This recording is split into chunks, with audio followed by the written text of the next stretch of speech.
So now it's Super Bowl week, and I guess maybe people care, maybe people don't. Who knows? One thing I think we can all agree on that we care about, especially if our teams aren't in the Super Bowl, is the upcoming 2017 NFL Draft. So it's time for an updated version, one round mock this time, in the description box down below. The plan for next week after the Super Bowl is to do a 3-round one, especially since all 32 picks of the first round will be officially locked in place. We'll see how that goes.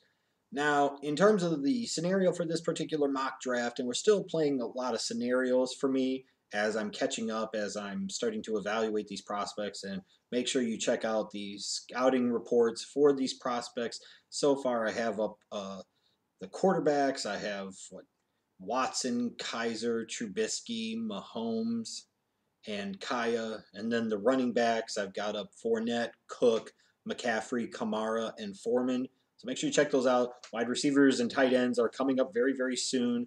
And also, for those of you wondering if I'm doing the team-by-team recaps, yes, those will be starting sometime this week. And I'm going to be trying to rush through those as quickly as humanly possible. So this particular scenario of the mock draft, though, we've started to piece together who the coaches for most of these teams are, who the general managers are going to be. John Lynch. I don't even know if that's video worthy, honestly. So things are starting to take shape, although we still have the offseason and free agency to play out, so a lot of things are subject to change. We just got done with the Senior Bowl, but we still have the Combine coming up, a Pro Day, so a lot is still subject to change. This particular scenario I played out was where you had the quarterbacks drop a little bit, nobody going number 2. I just wanted to see kind of how things shook out and how things played out if there wasn't a quarterback going number 2 or a quarterback going number 3, and this is what we've got. Now, the one request I've received on several occasions is to talk about some of the teams picking outside of the top 5 or the top 10, some of the players outside of the top 5 or top 10.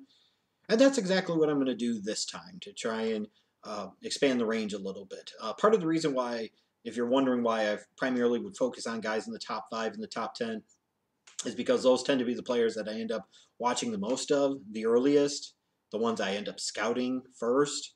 So I'm more familiar with them. I'm more comfortable with talking about them. Now, it's not necessarily me saying they should go there. It's just a matter of where I'm mocking them.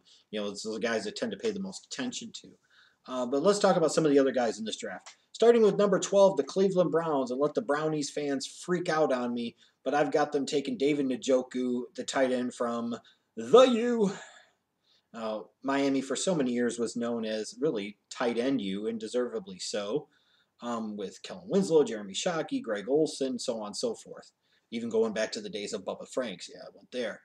I know a lot of people presume that O.J. Howard is the number 1 tight end in this class, and I really like O.J. Howard. I've got him going 22 to Miami, and I think that would be a really good fit in Adam Gase's offense, give Tannehill a security blanket, a really nice, polished, well-balanced tight end. O.J. Howard's worth a first-round pick to me, but I like Njoku a little bit more.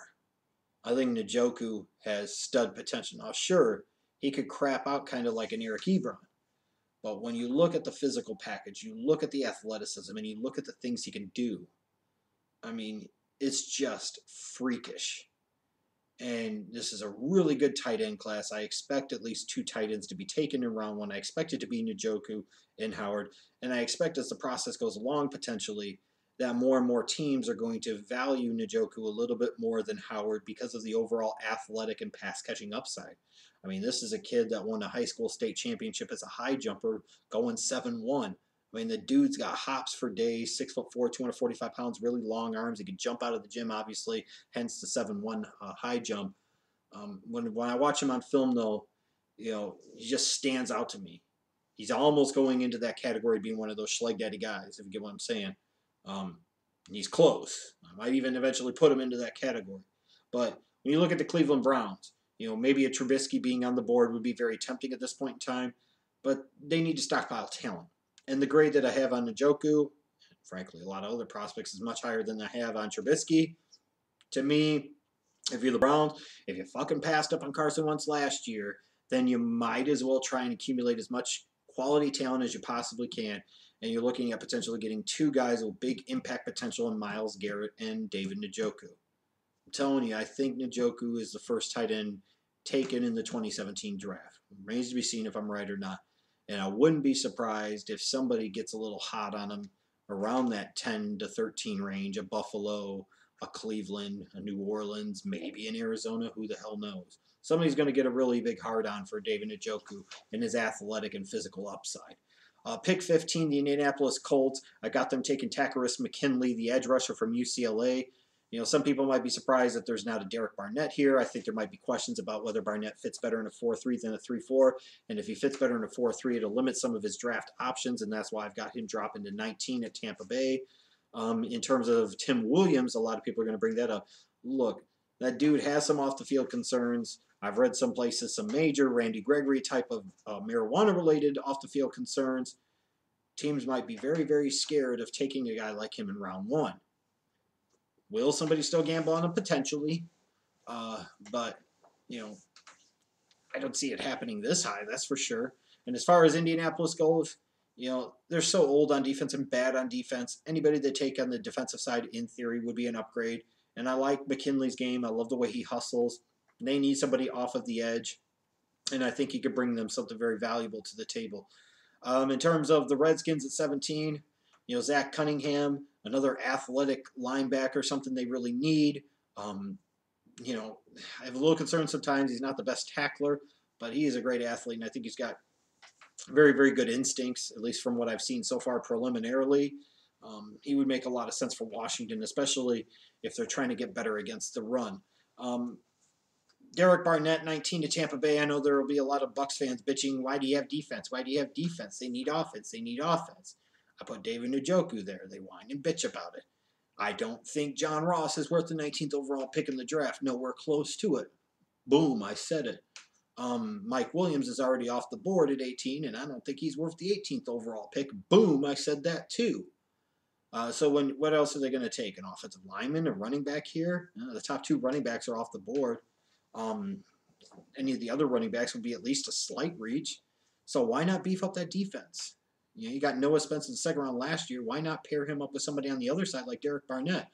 You know, when you get to the position where you start drafting exclusively for need, that's where you can get into real trouble. You know, granted, you don't want to sit there and draft the same position every single year. See Matt Millen. See Jerry Krause with goddamn power forwards every year.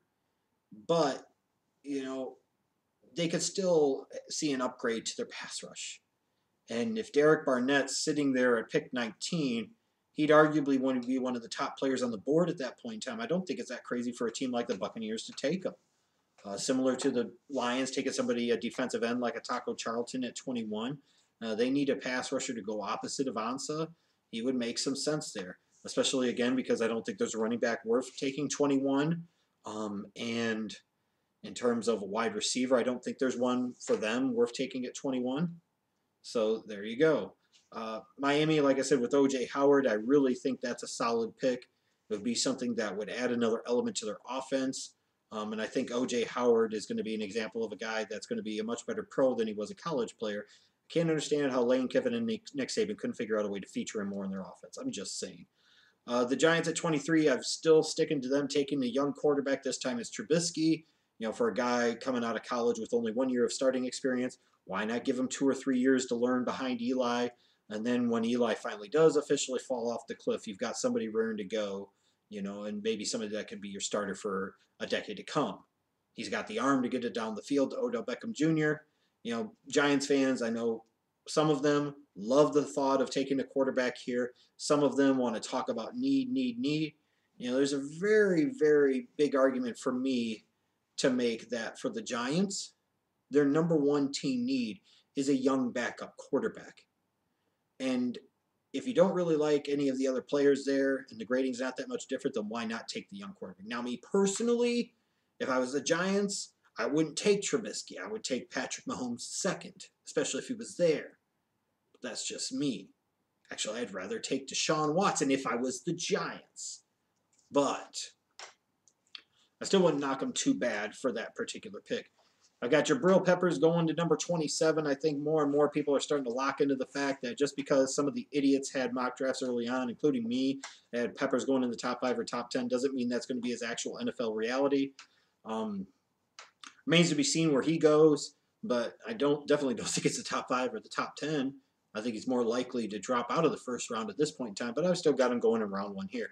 Dallas at 28, they have a need on their defensive line, no matter what the Cowboys fans want to say. Why would you not want to build up your defensive line like you did your offensive line? And some of the scrubs you big up as a name in terms of trying to defend where they're at, give me a fucking break.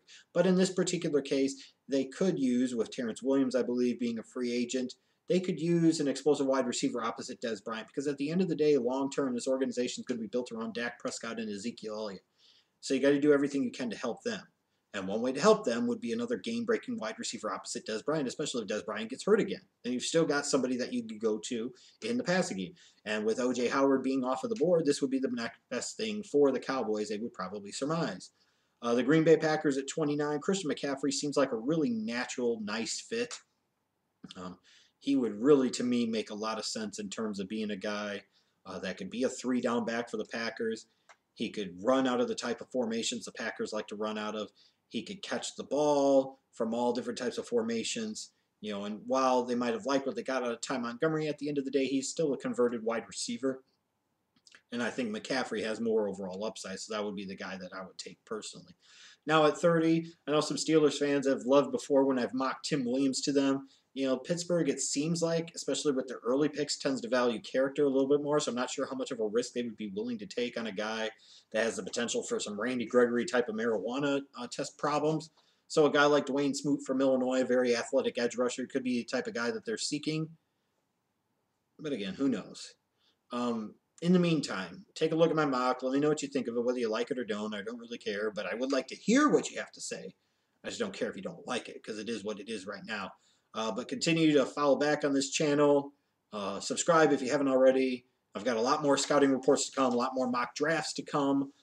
NFL team-by-team 2016 season recaps are to come too. So a lot of work to come in February.